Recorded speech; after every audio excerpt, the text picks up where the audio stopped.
마태복음 17장 1절에서 8절, 신약성경 28면입니다. 우리 한 절씩 교독하겠습니다. 제가 먼저 읽고 마지막 7절, 8절은 다 같이 읽겠습니다. 엿새 후에 예수께서 베드로와 야고보와 그 형제 요한을 데리시고 따로 높은 산에 올라가셨더니 그들 앞에서 변형되사 그 얼굴이 해같이 빛나며 옷이 빛과 같이 휘어졌더라. 그때 모세와 엘리야가 예수와 더불어 말하는 것을 그들에게 보이거늘 베드로가 예수께 저으 이르되 주여 우리가 여기 있는 것이 좋사오니 만일 주께서 원하시면 내가 여기서 초막셋을 짓되 하나는 주님을 위하여 하나는 모세를 위하여 하나는 엘리야를 위하여 하리이다. 말할 때에 호련히 빛난 구름이 그들을 덮으며 구름 속에서 소리가 나서 이르시되 이는 내 사랑하는 아들이요 내 기뻐하는 자니 너희는 그의 말을 들으라 하시는지라. 제자들이 듣고 엎드리심이 두려워하니 예수께서 나와 그들에게 손을 대시며 이르시되 일어나라 두려워하지 말라 하시니 제자들이 눈을 들고 보매 오직 예수 외에는 아무도 보이지 아니하더라. 아멘. 우리 한번 전우자와 함께 반갑게 인사 한번 하십시다. 한 주 잘 지내셨습니까? 네, 잘 지내셨습니까? 반갑습니다. 네. 오늘 본문은 예수님께서 예루살렘을 향하여 올라가시기 전에 특별히 세 명의 제자들과 함께 높은 산에 오르셔서 놀랍게 변모하시는 이 사건, 우리가 잘 아는 이야기입니다.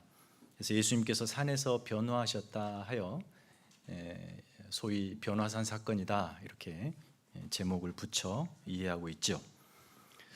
이 사건은 매우 갑작스럽게 등장하는 것 같지만 사실은 이제부터 펼쳐질 예수님의 위대한 이 예루살렘 사역의 의미를 결정하는 매우 중요한 사건입니다. 예루살렘에 올라가셔야만 되었던 이 예수님, 그분은 누구시고 그렇게 운명적으로 예루살렘에 올라가서 이루실 그분의 사역은 또 어떤 것인가? 그분이 이루시려고 하시는 그 나라는 도대체 무슨 나라인가? 이런 것들을 총체적으로 답하는 본문이기에 매우 중요합니다. 저와 여러분이 신앙생활을 하고 있습니다. 여러분들이 신앙생활을 하면서는 자주 여러분 스스로 내면에 질문을 던지셔야 합니다. 어떻게 하면 잘 살아볼까? 또 어떻게 하면 이런 고민을 하는 것은 그냥 세상 사람들이 하는 거예요. 우리는 좀 다른 고민, 고차원적인 고민을 하셔야 합니다. 도대체 내가 믿는 예수님은 어떤 분이신가? 그분이 나에게 원하시는 삶은 도대체 무엇일까? 그래서 나는 어떻게 살아야 되는가? 이런 질문은 매일처럼 해야 하고 그 질문을 놓지 않고 신앙생활의 여정을 지나셔야 합니다. 바로 이런 본질적인 신앙생활, 가장 중요한 질문과 같은 이런 질문에 오늘 본문이 상당히 명쾌하게 답을 주고 있다고 할 수 있습니다. 우선 이 이야기가 등장하게 되는 위치, 서사적 위치가 매우 독특하고 또 중요합니다. 의미를 갖습니다. 마태복음의 저자는 당연히 마태죠. 마태가 그냥 다양한 이야기들을 아무렇게나 주워 담아 구슬을 꿰는 그게 마태복음이 아니죠. 다양한 이야기들을 나름의 질서정연하게 의미를 가지고 서로 배열을 하는 것이 마태가 했던 작업이죠. 바로 이 변화산 사건은 바로 여기에 꼭 들어와야 될 사건입니다. 마태복음을 쓸 때 제가 자주 지금까지 말씀드렸던 것처럼 마태복음 전체를 크게 지리적으로 두 부분으로 나눠 이해하자. 전반부는 갈릴리 사역이고 후반부는 예루살렘 사역, 이렇게 나눠보기로 말씀을 드렸습니다. 여러분, 예수님의 전반부 사역인 공생의 첫 번째 시작이 어떻게 되죠? 세례 요한의 세례를 받고 물속에서 요단강에서 올라오시면서 하늘로부터 음성이 들리죠. 이는 내 사랑하는 아들이요 내 기뻐하는 자라. 첫 번째로 하늘에서 들리는 신령한 초자연적 계시의 음성이 들림으로 인해서 그것을 시작으로 예수님의 공생의 첫 번째 파트인 갈릴리 사역이 시작됐습니다. 그래서 이 하늘의 선언은 예수님의 갈릴리 사역에 닻을 올리는 첫 번째 선언과 같은 그런 역할에 중요한 의미를 갖지요. 그래서 시작된 갈릴리 사역이 마태복음 15장까지 마무리가 되고 우리가 16장에서 3주에 걸쳐 보았죠. 그 사역을 마무리하고 이제 새롭게 시작하는 두 번째 사역, 예루살렘 사역을 향하여 나아가는 그 시점에 바로 이 변화산 사건이 등장하는 것입니다. 마치 세례 받으실 때처럼 오늘 본문 우리가 읽었습니다만 5절에 보니까 구름 속에서 소리가 나서 이르되 이는 내 사랑하는 아들이요 내 기뻐하는 자니 너희는 그의 말을 들으라 라는 선언과 함께 이제 본격적으로 예수님의 예루살렘 사역, 두 번째 사역이 시작되는 것입니다. 그래서 이 본문이 중요하다는 거예요. 위치적으로. 그래서 이 위치적으로 이제부터 이루실 예수님의 예루살렘 사역, 그것이 어떤 의미를 갖는가라고 하는 차원에서 중요한 본문입니다. 위치적으로 중요할 뿐 아니라 더 나아가 우리가 이제 내용을 살필 텐데 내용적으로도 매우 중요합니다. 앞으로 펼쳐질 예수님의 예루살렘 사역의 성격, 의미, 특징, 이 모든 것을 하나의 가이드라인처럼 제시해 주는 본문이기 때문에 매우 중요한 본문입니다. 자, 한번 내용으로 들어가 보죠. 예수님이 세 제자 베드로 그리고 형제인 야고보와 요한을 데리고 높은 산으로 오르십니다. 근데 갑자기 예수님의 얼굴이 변형합니다. 이게 모습이 변형해요. 그분의 얼굴이 찬란한 햇빛처럼 광채가 나고 그의 입으신 옷이 또 그렇게 하얀 광채를 뿜어냅니다. 예수님이 얼굴이 변형됐다는 말은 아닐 거예요. 그렇게 전체적으로 눈이 부시도록 찬란한 영광의 빛이 발화되고 있는 장면입니다. 제자들이 깜짝 놀랍니다. 그냥 무심결에 예수님을 따라 올라왔는데 산에서 이 장면을 본 거예요. 첫 번째로 제자들이 놀랍니다. 그 놀람도 잠시 자세히 보니까 예수님 홀로 계시지 않고 예수님 좌우에 옆에 모세와 엘리야가 있는 겁니다. 어떻게 그들을 모세와 엘리야로 인지했는지는 모르겠어요. 성경이 그건 침묵하고 있으니까. 그러나 이 공의 세 제자가 이 두 사람은 분명 모세와 엘리야다는 사실에 동의하고 이해했습니다. 그런데 그 모세와 엘리야와 예수님이 서로 대화하시는 거예요. 마태는 무슨 대화를 했는지는 소개하지 않지만 누가복음을 보면은 장차 고난 받으실 일에 대해서 이야기를 나눴답니다. 그런 장면을 보자 두 번째로 제자들이 놀라고 그 놀라움을 주체하지 못한 베드로가 또다시 그 혈기왕성함을 동원하여 주님 여기가 좋겠습니다. 주님이 원하신다면 여기에 초막셋을 짓겠습니다. 제가 지어드리겠습니다. 이것은 우리에게 큰 기쁨입니다. 여기에 지내십시다. 이렇게 이야기하는 거죠. 그러자 빛을 머금은 구름이 온 산을 덮고 제자들을 덮으면서 바로 그때 하나님의 음성이 그렇게 들렸던 겁니다. 그 음성에 제자들이 세 번째로 놀랍니다. 그리고 마지막 이 모든 신비의 사건이 끝나자 정신 차리고 보니까 예수님이 그 산을 오르시기 전에 그 모습 그대로 똑같이 인간의 모습으로 서 계신 것에 제자들이 네 번째로 놀랍니다.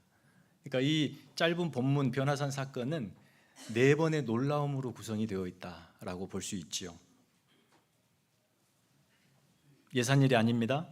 이 신비로운 사건으로 예수님은 도대체 당신이 누구시고 예루살렘 사역을 통해 무엇을 이루려 하시는 것을까를 제자들에게 가르쳐 주고 싶으셔서 이 세 명의 제자들을 데리고 산에 오르신 겁니다. 그 의미가 무엇인지 오늘도 좀 집중하시고 따라오시면 여러분에게 큰 도전의 또 위로의 메시지가 기다리고 있을 줄 믿습니다. 우선 오늘 본문은 이 사건의 시점을 소개하면서 이렇게 시작하죠. 1절에 엿새 후에 이렇게 시작합니다. 엿새 후에. 여러분이 성경을 읽으시다 보면은 이런 표현들은 그냥 시간적 부사로 그냥 쑥쑥 읽어 넘어가시고 큰 의미를 두시지 않을 겁니다. 그런데 여러분 마태복음 28장 전체에서 이처럼 구체적으로 시간을 언급하는 부분은 바로 여기뿐입니다. 그러면 뭔가 좀 남다른 의도가 있지 않을까라고 생각해 볼 수 있겠죠. 마태가 이 엿새후라는 것을 강조하고 있습니다. 굳이 시간적으로 따지자면 이 엿새후는 바로 그 전 장면이었던 가이사라 빌립보 가이사랴에서 있었던 제자들과 예수님의 대화, 그 이후에, 그게 맨 북쪽이었으니까 북쪽에서 이쪽 남쪽까지 내려오는 길, 그 길이 6일 걸렸다 이 말이죠. 문자적으로 보면 그런 의미예요. 그러나 이 마태가 이 엿새후라는 이 짧은 부사를 통하여서 뭔가 중요한 사건을 시작하려고 합니다. 그게 무엇인지 한번 여러분 출애굽기 24장 15절 18절을 스크린을 다 함께 읽겠습니다. 시작. 모세가 산에 오르매 구름이 산을 가리며 여호와의 영광이 신의 산 위에 머무르고 구름이 엿새 동안 산을 가리더니 일곱째 날에 여호와께서 구름 가운데서 모세를 부르시니라.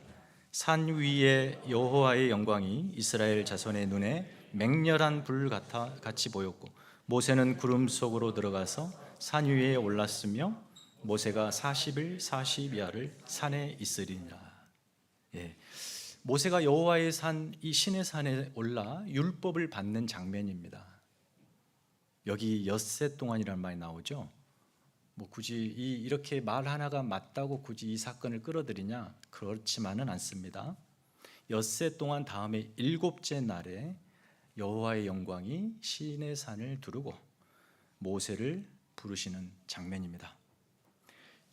당시 1세기, 그러니까 예수님 시대 유대인들은 이 장면을 모두가 다 기억하고 있습니다. 우리가 유대인이 아니어서 낯설 수도 있지만 유대인에게 엿새 후에 모세가 경험한 이 사건은 모두가 다 아는 사건이에요. 그러니까 마태는 이 엿새 후라고 하는 이 짧은 부사구로 이 사건을 소환하고 있습니다. 그러니까 이 사건과 본문을 뭔가 연결하려고 하는 거죠. 실제적으로 내용을 들어가 보더라도 이 두 사건은 매우 유사성이 있습니다. 먼저 하나님의 영광이 머무르는 산에 오르죠. 모세가 신의 산을 오를 때 그 출애굽기 24장 앞에 보면 그의 형인 아론과 아론의 두 아들인 나답과 아비후 이 셋을 대동하고 오릅니다. 오늘 본문에 예수님도 베드로, 야고보, 요한을 대동하고 오르시죠. 두 사건 모두 그 산에서 여호와의 영광의 구름을 경험해요. 그리고 하나님의 신적 초월적인 음성을 듣게 되죠. 모세가 십계명의 두 도판을 받아 들고 내려올 때 그의 얼굴에는 하나님의 영광의 빛이 찬란하게 비쳤습니다. 예수님도 지금 그 얼굴에 영광의 빛을 비추고 계시죠. 물론 모세는 자기 스스로 발광하는 빛을 발하는 그런 존재가 아닌 반사체지만 예수님은 본인 스스로의 그분이 빛이시죠. 그런 차이가 있긴 있습니다. 그런데 바로 이 모세가 지금 변화산 위에 예수님 곁에 서 있는 겁니다. 모세는 구약의 율법을 하나님으로부터 받아 그 율법을 이스라엘에게 전달했던 구약 역사에서 아마 가장 중요한 인물이라 해도 과언이 아닙니다. 그런데 모세의 죽음에 대한 보고가 마지막 신명기 끝자락에 등장하는데요. 사실 그의 죽음은 여러 가지가 신비롭습니다. 느보산에 올라 죽었다라고 추정하지만 그의 시신을 본 적도 없고 그가 어떻게 죽었는지도 모르고 그가 죽을 때는 오히려 성경이 기록하기를 기력이 남달랐다. 여전히 기력이 왕성했다. 그러니까 모세가 사실은 죽을 이유는 없었죠. 건강상으로는. 그런데 그의 죽음은 매우 신비롭게 이해가 됩니다. 신비가 가득해요.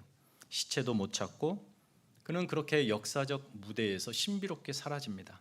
퇴장하죠. 모세가 역사의 무대에서 퇴장하기 직전에 이스라엘 민족에게 가나안을 입성을 앞둔 이스라엘에게 이렇게 던진 약속 하나가 있습니다. 신명기 18장 15절 우리 다 같이 읽어볼까요? 자, 시작. 내 하나님 여호와께서 너희 가운데 내 형제 중에 너를 위하여 나와 같은 선지자 하나를 일으키시리. 너희는 그의 말을 들을지니라. 거기 나와 같은 선지자 하나는 장차 올 메시아입니다. 그를 일으키시리니 너희는 그의 말을 들으라. 오늘 본문에도 하나님께서 그의 말을 들으라. 여러분, 모세는 장차 오실 메시아에 대한 그림자적 인물입니다. 실체는 예수님이시죠. 그림자 모세가 시내산의 율법을 받고 그 율법을 이스라엘에게 전파하면서 제일 먼저 선언한 게 있습니다. 쉐마 이스라엘, 이스라엘아 들으라. 이제 제자들은 이 구원의 실체이신 예수 그리스도의 말씀을 들어야 되는 존재로 부름을 받고 있죠. 여러분, 광야 이스라엘에서 이스라엘이 그림자 모세를 따랐듯이 이제 새 이스라엘인 제자 공동체, 교회는 실체이신 예수를 따라야 되는 존재들이 된 겁니다. 모세는 하나님과 이스라엘 사이를 중재했던 중재자예요. 이스라엘을 그리고 하나님이 약속하신 땅으로 신실하게 이끌어 들인 사람이죠.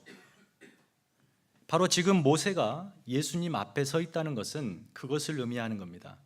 이 예수님이 모세 자신, 그림자인 자신, 그 자신이 증언했던 선지자, 그 오실 실체라는 것을 모세가 증언하고 있다는 거예요.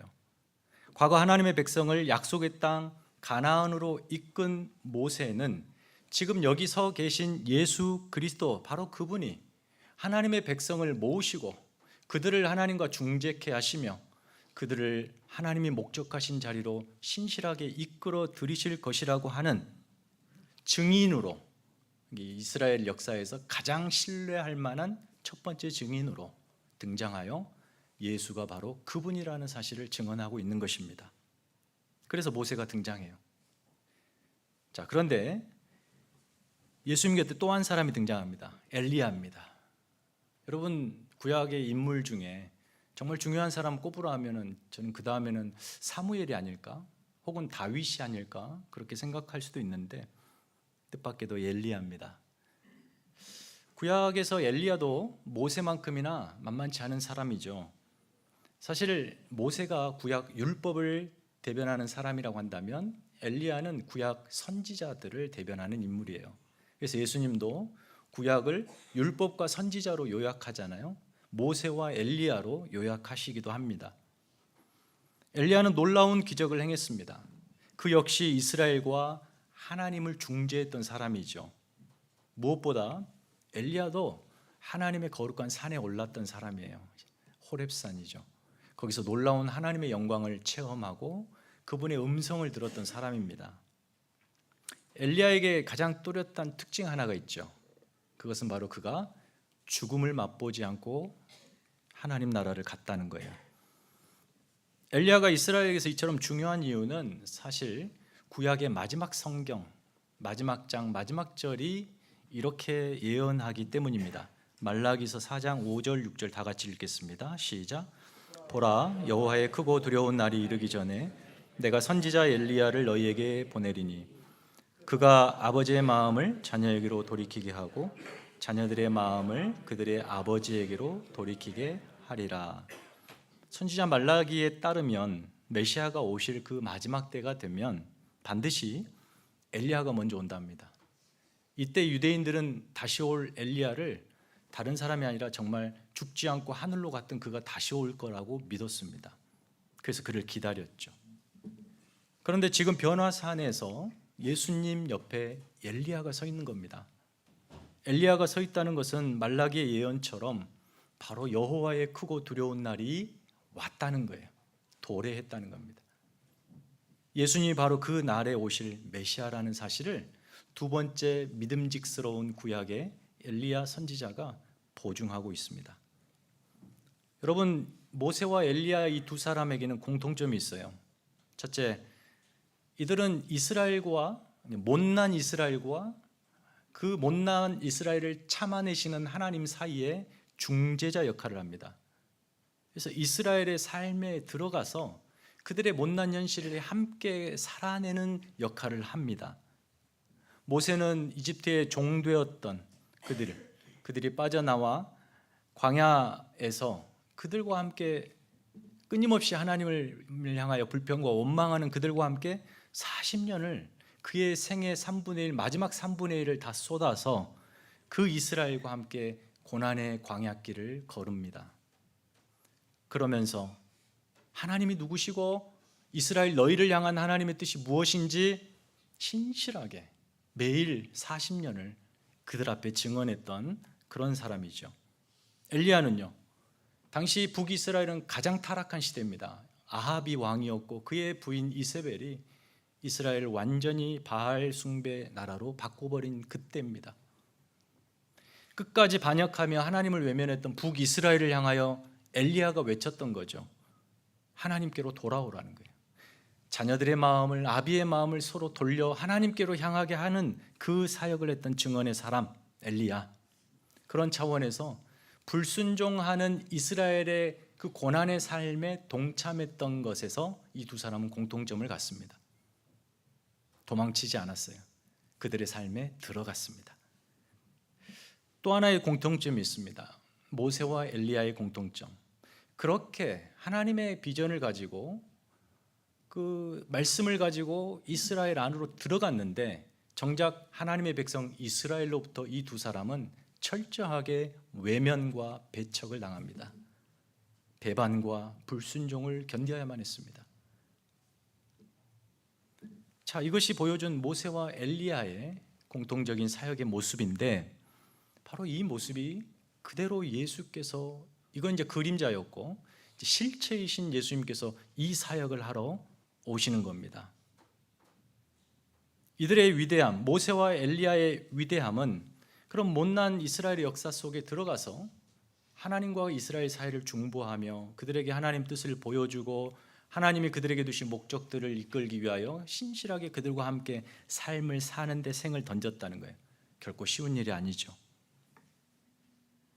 그래서 모세와 엘리야 이 두 사람 모두 그 사역을 하는 도중에 하나님 앞에 자기 목숨을 가져가 주시라고 간구하기도 합니다. 얼마나 고통스러울까요? 배신하고 끊임없이 하나님을 등지는 이스라엘을 본다는 자체도, 보며 산다는 것도 매우 고통스러운 일인데 그들을 끊임없이 붙들고 타이르고 위로하고 돌려 세우는 것, 얼마나 힘든 일이었을까요? 하지만 끝까지 이스라엘은 돌아오지 않습니다. 그 현실을 모세와 엘리야는 끝까지 견디며 하나님의 뜻을 이루는 신실한 종들이었습니다. 바로 그들이 예수님 곁에 서 있다는 것은 예수님이 모세와 엘리야가 그림자로 감당했던 그 사역들을 이제 당신이 실체가 되어서 하나님의 백성들을 죄와 사망의 권세에서 끄집어내실 것이고 그들과 하나님 사이를 중재하실 것이며 하나님이 자기 백성에게 두신 놀라운 하나님 나라의 비전을 계시하시고 이루시도록 그 백성들을 신실히 끌고 가시겠다, 이 사역을 하시겠다. 바로 그 사역이 뭐다?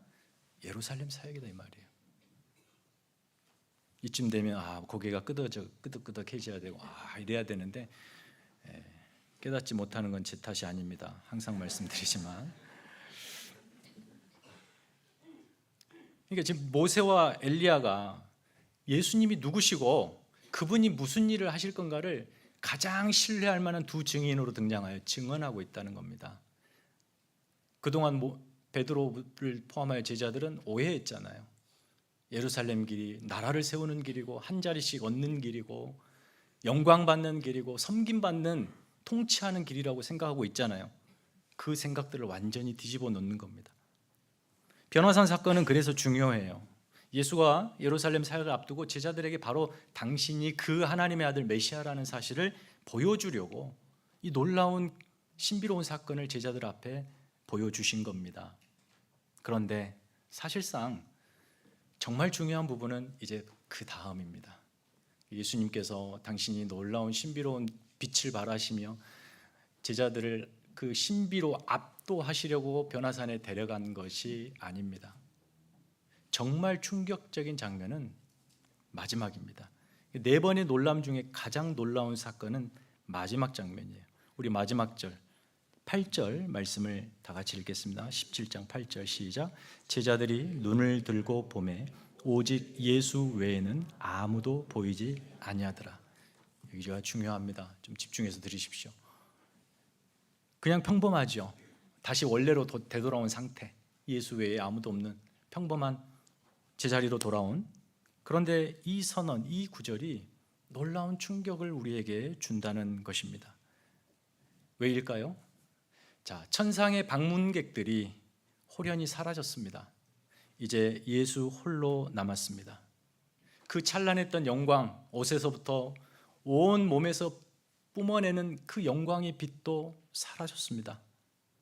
그리고 평범한 예수의 모습으로 제자들 앞에 서 있습니다. 이 장면이 가장 충격적이라는 거예요. 여러분, 제자들이 놀랐는데 아마 예수님은 이렇게 말씀하시죠. 제자들을 향해서 놀라지 말라 하시고, 성경에는 없지만 아마 이런 말씀을 하지 않으셨을까 상상을 해봅니다. 베드로, 요한, 야고보, 요한을 보고, 자, 놀라지 마라. 이제 산 아래로 내려가자. 이제 산 아래로 내려가자. 산 아래, 어떤 현실이죠? 죄와 사망의 권세가 왕노릇하고 전쟁과 폭력이 끊이지 않고 치열한 다툼이 있고 저주와 절망과 눈물이 뒤범벅된 그 죄된 현실, 그것이 산 아래지요. 그곳에 사람들이 살아갑니다. 그곳에 하나님의 백성들이 살아가요. 그 하나님의 백성의 고통, 절망, 상처, 아픔, 눈물, 그것들을 공감하시기 위하여 예수는 다시 원래의 모습으로 되돌아가신 거예요.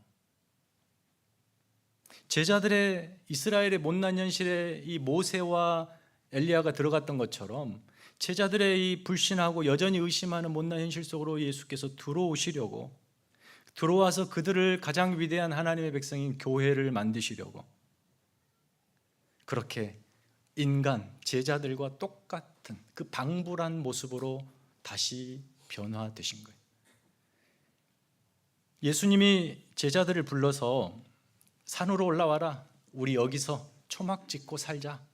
여기가 하나님 나라고 여기가 영광이 충만한 곳이다 라고 부르신 것이 아니라, 그래서 그런 줄 알고 베드로는 돌발 행동을 했습니다만, 산 아래의 죄된 현실, 그리로 같이 내려가자.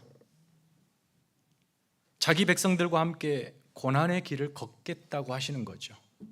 그래서 그들의 고난의 현실을 그 자리에 멸망의 자리로 두지 아니하시고 그들을 살려내시겠다. 하나님의 백성 삼으시고 하나님과 중재하시고 사이를 중재케 하시고 그들에게 두신 하나님의 놀라운 비전을 내가 이루겠다. 그 일을 위해서 내가 그들의 비참하고 불순종하는 못난 현실 속에 들어가겠다. 그 몸으로, 인간의 몸으로. 그러는 장면인 거죠. 죄와 사망의 권세가 힘을 부리는 이 산 아래 세상 속에서 바로 죽음을 넘어서 영원한 생명이 있다는 사실을 보여주시려고 그 죽음으로 들어가시는 것입니다. 우리의 방불한 조건 속에 똑같은 인간의 모습으로 산 아래로 내려오신 거예요. 이게 성육신이 갖는 참된 의미이고 예수께서 우리 가운데 들어오셨다는 의미입니다.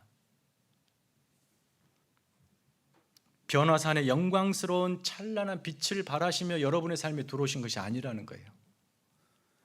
영광의 빛이 가려진 채로 들어오죠. 그렇게 세상에 들어오니까 자기 백성인 이스라엘은 그를 못 알아봅니다. 메시아는 저렇게 오지 않는다고 거절하고 급기야 그를 십자가에 못 박아 죽이잖아요. 자기 백성에게 죽습니다. 못 알아봐요. 예수님이 모세처럼 율법을 받아들고 모세의 영광, 얼굴에 막 빛이 나니까 모세가 어떻게 하죠? 이 빛을 가려보려고 수건을 가리고 이스라엘 앞에 서요. 그리고 하나님 앞에 설 때는 수건을 벗어요. 이 영광을 좀 더 오래 유지하고 가려보려고. 만약에 예수님이 얼굴빛이 막 빛나면서 여러분의 삶 현실에 들어오셨다면 누가 예수를 거절하겠습니까? 다 믿죠. 그러나 주님은 우리와 똑같은 모습으로, 볼품없는 그 모습으로 똑같은 세상 조건 아래로 들어오십니다. 산 아래 현실에 함께 걸으시는 겁니다. 산 위에 머무르지 않으십니다. 여러분의 신앙생활을 오해하지 마십시오. 예수님과 함께 산 위에서 하는 것이 신앙생활이다.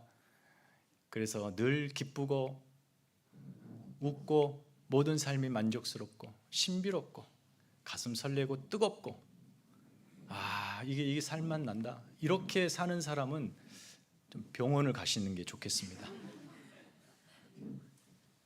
계속 산에 있겠다는 거죠. 그러나 주님은 지금 가자. 어디로? 산 아래로. 신앙생활을 그런 걸로 오해하고 자꾸 은혜를 뜨겁게 받아야 되고 불을 받아야 된다 그러고 막 불 집회하고 막 이러는데 정말 예루살렘 길을 아는 사람인지, 친히 우리의 죄된 현실로 내려오셔서 주님이 베드로처럼 베드로가 산 위에서 주님을 위해 장막을 쳐드리겠습니다가 아니라 친히 우리의 죄된 현실에 들어오셔서 주님이 우리에게 내가 너희 안에 장막을 치겠다라고 하시는 겁니다. 요한복음 1장 14절 말씀이 육신이 되어 우리 가운데 거하시다 장막을 친다. 스케노 장막을 치신다.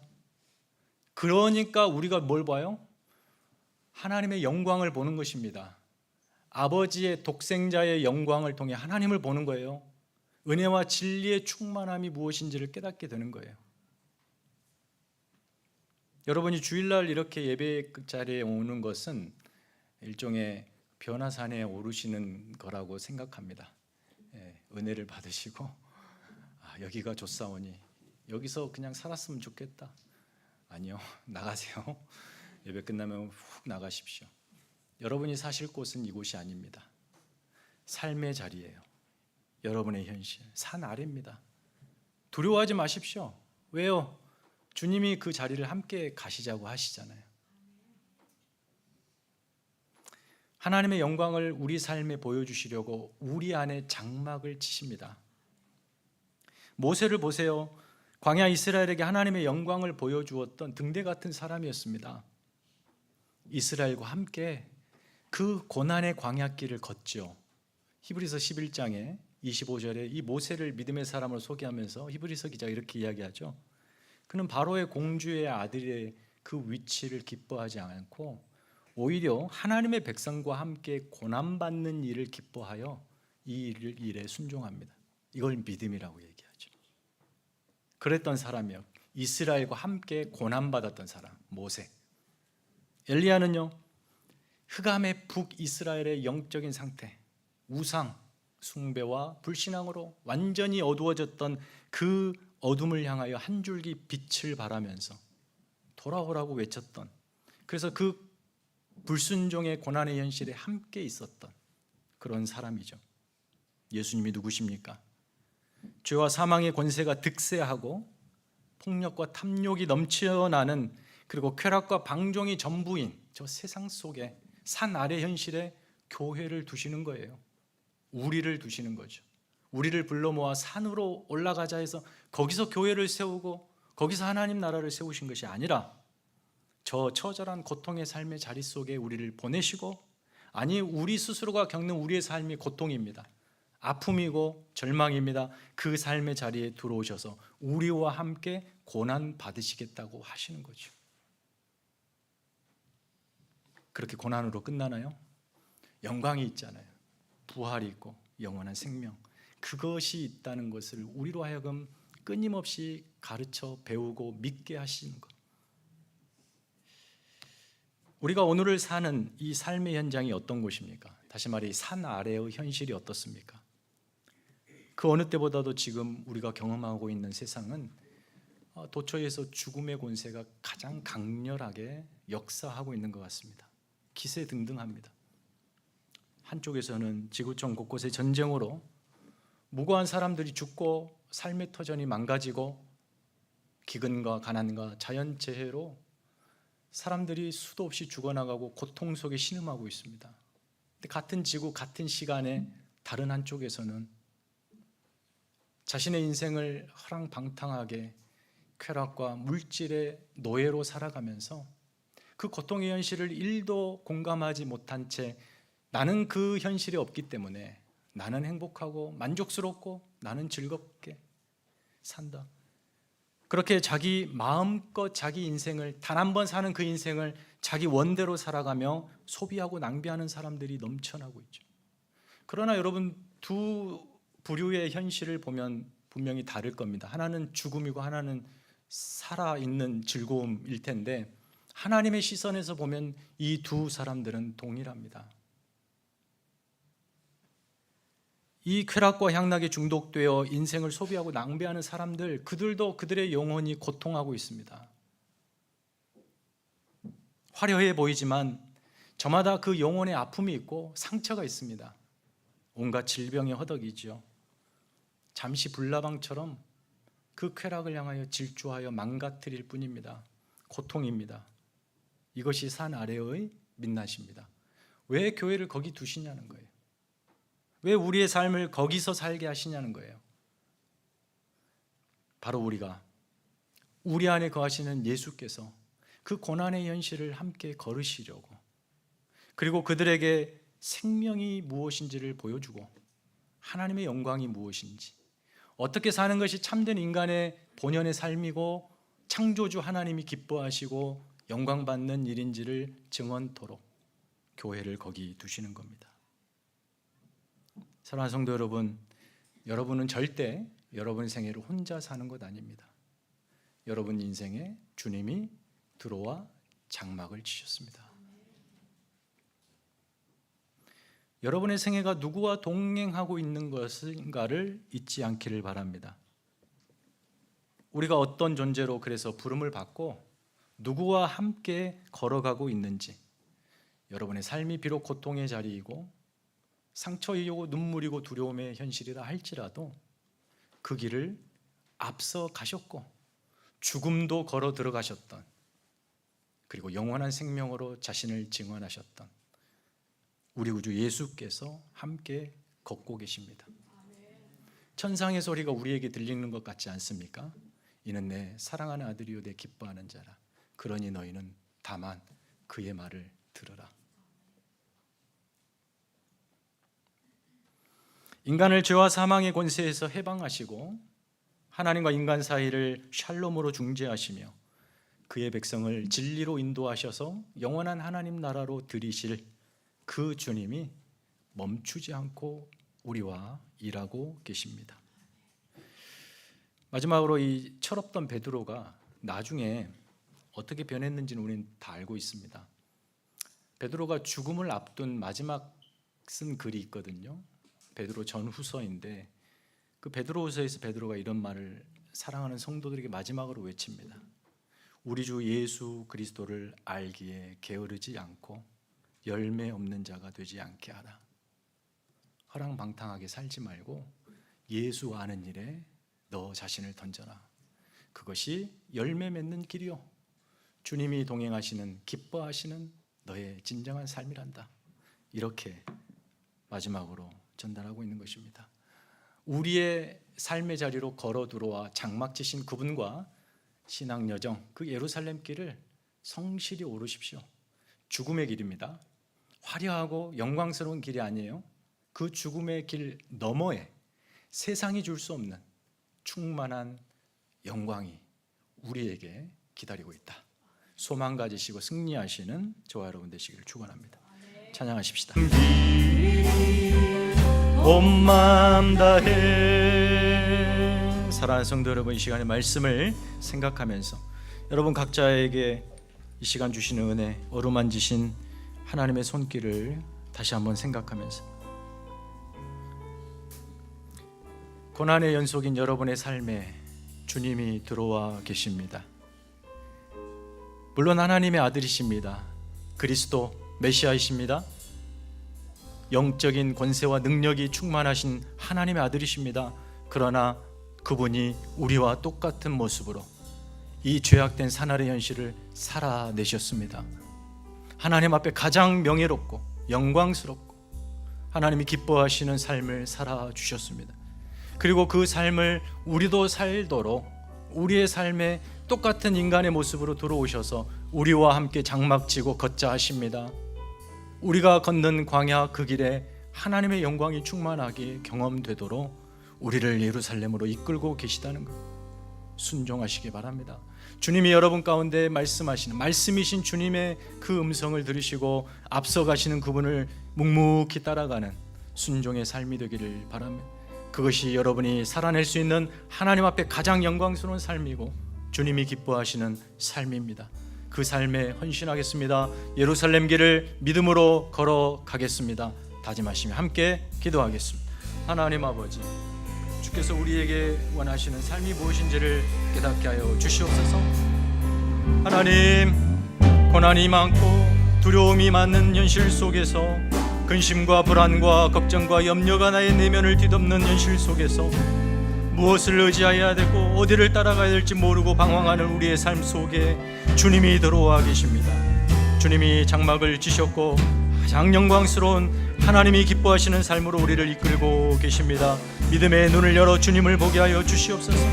주님이 걸으셨던 그 길을 함께 걷겠습니다. 다짐하며 주님의 말씀에 순종하겠습니다. 다짐하며 하나님이 우리의 삶을 예수 그리스도를 통하여서 얼마나 아름답고 명예롭고 영광스럽게 창조하시고 만드실 것인가를 기대하며 산 아래의 죄악된 현실 속에서 주님과 함께 믿음으로 걷는 저희 모두가 되게 하여 주시옵소서. 하나님의 사랑하는 성도의 가정을 붙들어 주시옵소서. 믿음의 능력으로 붙들어 주시옵소서. 치유하시고 회복하여 주시옵소서. 하나님의 능력으로 덧입혀 주시옵소서. 거룩하신 하나님,